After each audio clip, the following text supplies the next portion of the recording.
have hired more air traffic controllers. We're up 20% year over year right now hiring more controllers. I've also asked air traffic controllers who are about to retire to actually stay on the job. We'll pay you a 20% upfront bonus if you don't retire. Again, bringing more air traffic controllers to make sure that we have less delays and less cancellations. You've all heard about our old antiquated air traffic control system. It hasn't been updated for decades. We have already transitioned a third of the fiber or the copper to fiber. A third of it's already been done. Last week we hired an integrator that's going to do the work of moving us from analog to digital, deploy our radios, voice switches, and our radar. All of this in this phase of the project is going to be done by the end of 2028, which is President Trump's end of his term. I have another phase I have to do where I need another $20 billion from Congress. Hopefully that's going to come in short order. I also announced a civility campaign, asking people to bring their better angels, their kindness, and their grace when they come to the airport. It can be stressful. There's things that happen that we can't predict. And if we all bring that better side of our personalities, the experience is going to be so much better. As we come into the Christmas season, as the guy who had 9 kids, I know when you travel with kids, you can't always predict how they're going to behave. And sometimes when you take off or you land, your kids can become upset. And I would just note that parents, when we travel this Christmas season, who are going home to see families, they're doing their best to make sure they're comforting their kids who might be upset. I would just say let's offer those parents who are doing the best they can a little bit of grace if you have one of those upset children on your airplane. I know the parents would appreciate that. But as I've asked, what can Americans do as they travel to make the experience better? The response has been, well, what are you going to do to make the experience better for us? And that's what we're here to announce today. So I'm announcing at DOT that we have $1 billion in funding for grant programs to make the experience better in airports. And it's pretty wide open on what airports want to ask for a grant. But it might be, I want to expand the play areas for kids. I want additional nursing pods for nursing mothers. Maybe I want a workout area where people might get some blood flow and doing some pull-ups or some step-ups in the airport. But it could be any range of things. Maybe you want to work, I know this is TSA, but we're going to help on this as well. Maybe you want to have a different lane for families to get through TSA. How can we make the experience better as you come through an airport? $1 billion is going to go to that. But in addition, people have said, well, what are the airlines going to do to make the experience better? So today I reached out to a majority of the CEOs of our major airlines. And I said, you know, what can you do, airlines, to make the experience better for the traveling public? And I'm looking forward to hearing back from our airlines on what they have in their future plans to improve the experience when we get on their airplanes and fly safely through the national airspace. I think it's important for us to recognize that we're all in this together, right? The traveling public, you have to do your part. The FAA, the DOT, we have to do our part. The airports have to do their part. And then the airlines have to step up and engage as well. As I'm talking about what I can do at DOT, I also think, and we've had a lot of conversations about this, making the experience better is also, I think, making the experience healthier. And do we have healthier options in airports as we might spend an hour, we might spend 5-8 hours on airplanes and in airports, and there has been no better leader on trying to make America healthy again than Senator Kennedy. And I'd like to turn the mic over to him to talk about what they're doing at Health and Human Services. Secretary. Thank you, Secretary Duffy. I want to thank you for your commitment to making our airports healthier. We both work for a boss who wants to make America, wants to be the most family-friendly president in at least modern history. Sean has 9 kids. I have 7 kids. We both know what it's like to travel in the airport. There's 3 million Americans a day who go through airports, and it's not, in the past, it has not been a healthy experience for them. I fly typically over the past 30 years, probably average 250 days a year in airports, and I can tell you that this is where healthy diets go to die.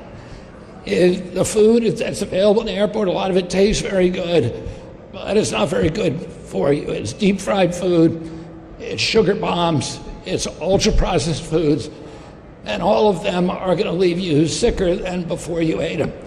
And one of the things that Secretary Duffy is encouraging these airports to do is to open up new options like the one you see behind you, Farmer's Fridge, which actually provides really healthy food for travel so that you arrive feeling invigorated and robust and healthier. Another experience that I've had with all these kids in airports is the availability of nursing spaces, nursing pods, nursing rooms.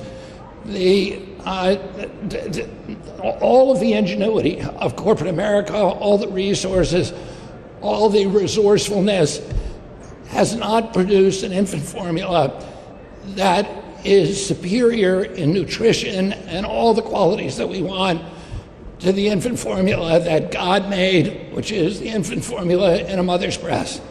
We at HHS are encouraging mothers to breastfeed as long as possible because there is no better food for your brain, for your gut microbiome, for your physical growth, for your emotional growth, and what's in God-given breast milk.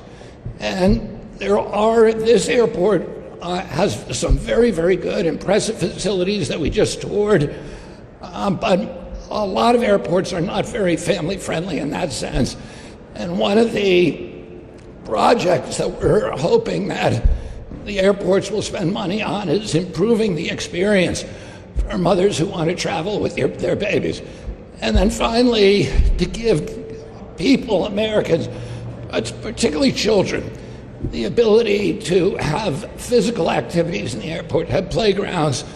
Our kids today, one out of every 5 American kids is obese. About 75% of our kids are not meeting the minimum for daily physical activity. Our children are spending, on average, more than 5 hours a day on recreational screen time. We got to give them other options.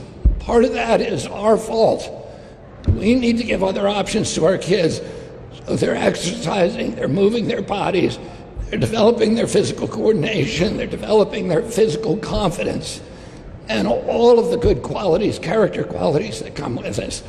So I'm very, very excited. HHS is very excited about working with our companions over at the Department of Transportation and Secretary Duffy and helping to develop these alternatives that are going to make flying more friendly, but also the travel experience healthier for every American so that we can make America healthy again as the President has directed us. I would just note on the President Trump side, he has encouraged all of the departments to work together, to collaborate together, because he knows when we all work together, we advance his agenda even further. And I'm grateful for him, and I'm grateful to you, Senator Kennedy. I started a conversation. My daughter pointed out a video from Dr. Paul Saladino where he was complaining about there was no pull-up bars in airports, which prompted me to call Secretary Kennedy to give me Paul's number to start the conversation. But he's been a leader in thinking about what do we have for food choices, but also movement choices in airports. And so I'm grateful that he's here today with us, Paul Saladino. Thank you, Secretary Duffy. It's good to be here with you both. When you think about it, airports are one of the most sedentary places that we are as Americans. The traveling experience in general is probably the single most sedentary thing that we do, between sitting in an Uber to the airport, sitting in the airport, waiting for your flight, delayed flight, sitting on a flight for 3 or 4 hours, getting to your destination, sitting in another Uber. It's a very sedentary thing to travel, and as Secretary Kennedy says, 3 million Americans every day are traveling and doing this and engaging in sedentary activities or lack of activities. What we know very clearly is that when we are sedentary, this is bad for us as humans. Even 1 single hour of sitting in inactivity can create vascular dysfunction within our bodies. 2 to 3 hours of sitting, not moving at all, can increase inflammatory markers in the human body. We know that less than half of all Americans get a recommended amount of activity, and that 70+% of Americans are obese and overweight. Between being overweight, metabolic dysfunction, and the level to which we are sedentary and inactive as Americans, these are directly linked to the things that kill us most as Americans, to cardiovascular disease, to diabetes, to obesity. And yet, a lot of this could be made better. As someone that travels a lot for my own work, I know this firsthand. I'm in airports traveling to do podcasts or make videos to share information with people across the country, and it's hard for me to be the weird guy in the corner doing air squats or doing a handstand. It's not really encouraged in airports to do that kind of stuff. So I love Secretary Duffy's intention to make airports more understanding, but I also am super excited about the possibility of getting mini gyms, little airport workout spaces for humans. We know, according to a 2025 study, that over $190 billion of healthcare spend is directly attributable to inactivity in Americans. That's a staggering number. What if we could create small spaces for humans in airports, for Americans in airports, to get mini workouts? You don't have to get super sweaty, but what if we could put pull-up bars and dip bars and parallettes for push-ups or for L-sits? If we could put boxes for step-ups, maybe put some treadmills for people who want to walk near their gate. We can put some bars for stretching. We can put yoga mats and maybe some rolling pins for people to move their muscles.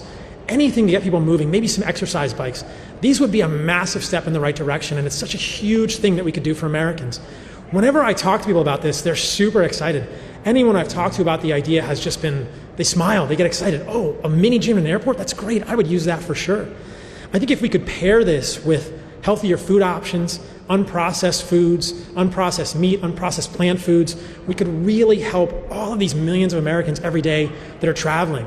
So I want to commend Secretary Duffy and Secretary Kennedy for spearheading this effort. I mean, $1 billion of grants to help airports improve the quality of health for travelers every day, including mini gyms for all of us to move. This is incredible. We've got a pull-up bar set up behind us here, so I'm definitely going to get some pull-ups in with Secretary Duffy and Secretary Kennedy after this. But that's what that's there to signify, guys. The beginning of movement spaces for humans in airports.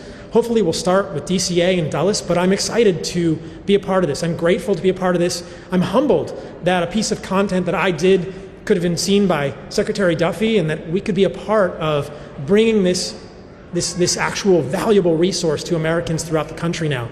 So I'm super grateful to be a part of implementing this and amplifying this message. And again, I want to commend Secretary Duffy and Secretary Kennedy for spearheading this effort. I think this is amazing.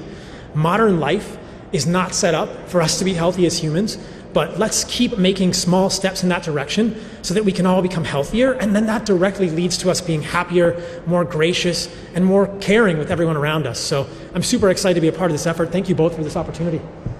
Thank you, guys. So I hear my wife talk a lot about, again, she traveled all throughout having our 9 kids, and she would always complain about the lack of facilities when she wanted to nurse. And it's maybe a little odd for 3 guys to talk about nursing and options for nursing. But Isabel Brown, who's a content creator, a young mother with a young baby who travels all the time, is one of many moms who have reached out to complain about the lack of facilities that actually operate, facilities that are clean. And so I've also heard that from young mothers. And so I want to turn it over to Isabel Brown to talk about her experience and maybe what we can do to improve the facilities for nursing mothers. Absolutely. Thank you, Secretary Duffy, Secretary Kennedy, and the entire Trump administration for your leadership on this and this opportunity as a young woman to express the utmost importance of our ability to serve our children. In all my years of science education, I don't think we have yet figured out a way for men to breastfeed. So thank you for having a young woman's voice here. In many ways, as I have traveled the country day in and day out as a content creator, author, and speaker on college campuses nationwide, I've come to discover over the past few years that our culture has often developed a disdain for young mothers and our babies traveling. But the very nature of our very interconnected culture demands travel for young families every single day in America. It can be incredibly disheartening to see the rolled eyes and visible annoyance and anguish when we sit down with our babies on an airplane seat, but that pales in comparison to the jarring lack of support that many airports across the country provide for breastfeeding moms and baby-friendly spaces. The law does technically require every airport terminal to have a nursing room, but the context of the law says nothing about whether that space is clean, clearly marked, or actually monitored and maintained. So I've often found myself stranded in airports across the country trying to nurse my child when I'm on the go, or trying to pump and take it home with me safely, and seeing that outlets don't work, that there's no sink provided, the lights don't turn on, the door doesn't lock, and more often than not find myself resorting to an experience that I would much rather have avoided in the first place. And broader data tells us that the environment nationally is just not working for breastfeeding moms when they are on the go. A national survey from this year of more than 3,000 breastfeeding moms found that 55% of us do not feel supported in public places across our country like airports, and 81% have resorted to pumping or feeding in their car. Myself and many of my friends have, as a result, found ourselves feeding our babies or trying to pump while sitting uncomfortably in a noisy, messy bathroom stall. When moms feel uncomfortable in airports, we're not just imagining it, it's the infrastructure that is still patchy, it's inconsistent, and it's not designed with real families in mind. This leadership that we're seeing from Secretary Duffy, Secretary Kennedy, and of course President Trump speaks volumes about our desire to revive the American family today and encourage young women to embrace the beauty of motherhood. I find no coincidence that as our public spaces often fail to accommodate for young moms and our beautiful children day in and day out, we're often seeing the lowest fertility rates that we've ever seen in the last few years in American history. As we work to rebuild a culture that supports the entire parenting experience and encouraging young people to embrace the single most important vocation we possibly can experience in bringing new life into this world, we also must embrace this sacred responsibility to help moms feed our babies. I'm so excited about this Make Travel Family Friendly Again initiative and the leadership that we're seeing from Secretary Duffy, Secretary Kennedy, and President Trump in just that, and can't wait to see the American family continue to thrive. Thank you. So much. Thank you. I was talking to one of the staffers at the White House late last week about this initiative. She was wildly excited because she said, you don't know how many nursing pods they've gone into where they're dirty and the electricity doesn't work. And if you could give us more, but also make sure they're maintained, as Isabel just mentioned, so important. We've also talked about making sure we have healthy options here and on-the-go healthy options. One of those is Farmer's Fridge, a healthier option for you if you have to grab food as you're switching between flights or you're coming a little later to the airport. Shame on you if you are coming late to the airport, but if you do come late to the airport and you have to grab something quick, Farmer's Fridge gives you a healthier option than maybe some others in the airport. I'm pleased to have Luke Saunders, who is the CEO of Farmer's Fridge, to talk a little bit about what he's doing and the health options he offers to America. Thank you very much, Secretary Duffy and Secretary Kennedy. I'm Luke Saunders, the founder and CEO of Farmer's Fridge. I started the company 12 years ago because I was a frequent traveler. I was a traveling salesman on the road every single week, and I could not find healthy food options on the go. So I made it my mission to make fresh, healthy food as accessible as a candy bar. We started in a shared kitchen, a couple locations. Now we have over 2,000 fridge locations across the country. We partner with a lot of retailers, but we service over 30 airports in the United States. So I just can't say how much I appreciate you guys drawing attention to the need for more healthy food options in the airport, especially fresh, unprocessed food. We still do everything like we did on day one. We get whole fruits and vegetables in, chop them up, cook them, mix them, and bring you Farmer's Fridge 7 days a week, especially at the airport. So thank you guys for your support. All right, so we are willing to take a few questions from the press. If you have any, just some ground rules. I'll take your questions, or for anyone here, as long as it's on the topic that we're discussing, what we're doing for travel, for airports, for healthier foods. If any of you want to come and do some pull-ups, we'll film you doing that as well. You can have at it. Yeah, go ahead. Tim Carney, Washington Examiner. What feedback do you guys have any access to feedback from parents of what they actually want for kids? For instance, I don't know that my kids want to eat salads when they're traveling. What is the demand that parents have at airports that's not being met? Well, and I can pass that to someone else if they want to take it, but I do know that a lot of parents feel like as they're entertaining their kids, there's cell phones and iPads, and Senator Kennedy mentioned that.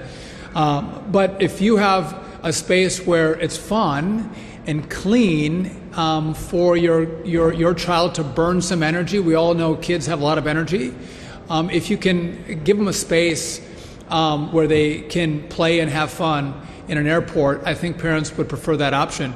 I would always think, can I tire my kid out so they might sleep on the plane? That's always what I would like to have happen. And that play area is one that will do that. I know we would pack apples. Again, my 2-year-old's not eating a salad, right? I get that. But I think there is some planning ahead that parents take to think about what healthy options can they bring on the plane, because kids don't eat a whole lot, especially the young ones. But Senator Kennedy, I don't know if you, or... I have 3 small kids at Billy and Farmer's Fridge. I know I work there, but there's Greek yogurt, chia pudding, some sandwiches and things like that are more kid-friendly. So we see kids go there all the time. And Paul says they can eat beef sticks, eat a little meat, right, Paul? No, I mean, I don't think I've ever seen a child that doesn't like to eat meat. You know, you give a child little pieces of steak, my niece, my nephew, they just eat it up. So you give a kid high quality meat, they're going to love it. With a little bit of fruit, that's easy. Literally. Okay. What do you got?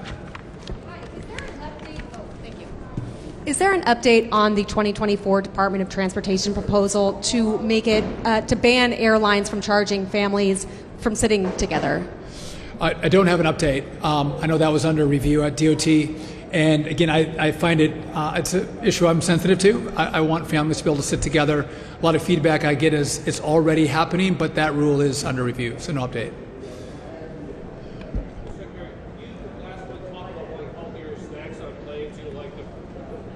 Dave Shepardson from Reuters. You talked about, like the salty pretzels and the calorie-laden cookies. Is there anything you can do from a regulatory standpoint to force the airlines to do more, or is this just more trying to jawbone the airlines and the airports into voluntarily doing that? I'm not a big government guy. So I'm not fining anyone if they wear their pajamas on the airplane, right? That's not what we're doing. We're asking people to, again, maybe dress a little better. And I've asked airplanes to give some better options. It's all in the airline's purview, how they're going to respond to this. And I think they have some ideas of what they're thinking through to improve the experience. But no, this is not about mandates. This is not requirements. This is a conversation about, could we offer healthier options? Could we support nursing mothers? How do we make the experience as we all travel together just a little bit better? That's the conversation we're having. But I'm not cramming this down anyone's throat at all. Yeah.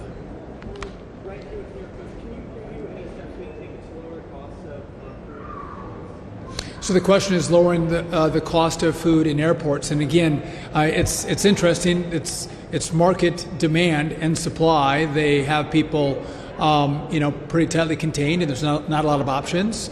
And so I don't have a plan to reduce costs. What I am trying to do is provide healthier options for people. And again, who doesn't love a greasy burger at the airport? I know I do. Sometimes you're grabbing, chips. But are there options when you want that healthy choice that you can have access to? Because whenever I make those bad choices, I always feel like garbage when I get on the plane. Letting people have a better option, I think, is what we're focusing on here. Sarah Plasso, CBS News. Hey, Sarah. 2 quick questions, if I can. One is, do you have any kind of timeline that you're looking at for things such as the family lanes and such like that? And if I can squeeze in, as we head into the holiday season, airport, the experience at airports, what are you expecting? Any concerns? Yeah, so we're sending the notice of funding opportunity out right now. And by the way, this is wide open for airports. What do you want to send us to incent us to give you part of this $1 billion? And I've mentioned a few things here, but there's other options that I might not have thought about that airports might present to us that we'll go for. So again, we're going to start to see those ideas come in. And by the way, anyone who's watching this, if you want to reach out to your airport authority and encourage them to participate in this money, please do that. Get your airports to partake. And again, it's going to be a busy season, right? Americans are traveling more than ever. We're beyond the COVID era. We're back at making historic levels of air travel, and especially during holiday seasons. And that's why during those times when we have more people together, and again, we're usually in a pretty good mood, we're in a celebratory mood, we're usually in a generous mood, But we do, when we come together, have to bring our best selves to the airport, and if more of us do that, I think we'll all have a better experience together. It's somewhat communal, right? We're all traveling together and being kind. I always think, and I've mentioned this before, but if I have an older person coming down the aisle and having a hard time lifting their bag up in the overhead bin, well, maybe you can help them out. This is my wife. I love her to death, but she seems to pack really as much stuff into her suitcase as possible, and it's really heavy. Maybe help, if you see someone who's having a hard time, help them out. I think if we do that for each other, I just think the experience is better for the people we travel with, but I think we feel better when we help. We had one more question, yeah.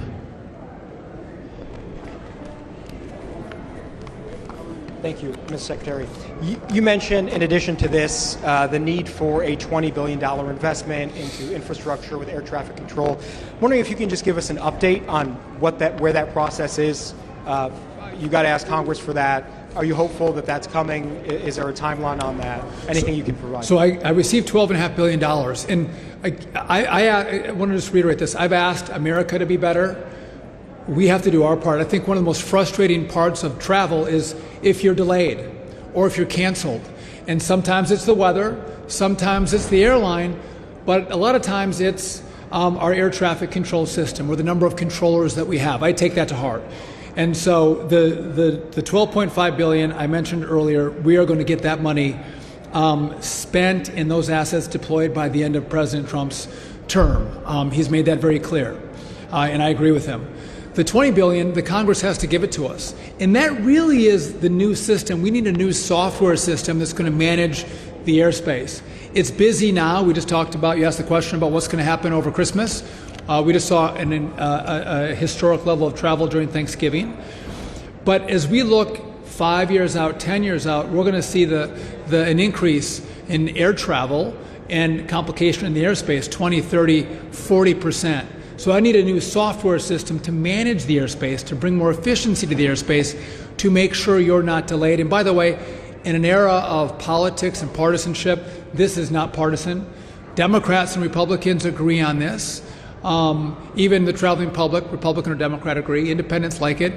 And so it's just the Congress finding out the right vehicle to give us the money. And again, the sooner I get the money, the sooner I can complete or start this phase and then complete this phase of the mission. Anything else you want to add before we...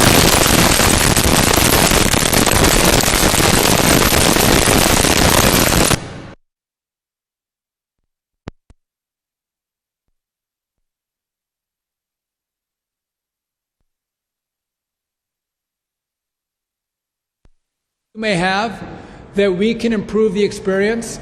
My favorite thing is to take your ideas, make them my own, and then sound really smart and insightful. And then you get the benefit of getting your idea implemented into a policy. And so I do think the public feedback has been remarkable for us. And we take it, we listen to it, and we have pure hearts trying to make your experience better in airports. It doesn't happen overnight. I can't fix it immediately, but you're going to see progressive improvement as you travel because of the hard work and effort that we're putting into making America great again, making travel great again, accomplishing the vision that President Trump had for travel and for this country. God bless and thank you all very much. Merry Christmas. By the way, now Bobby and Paul are going to do pull-ups if you want to watch this. I might do a couple.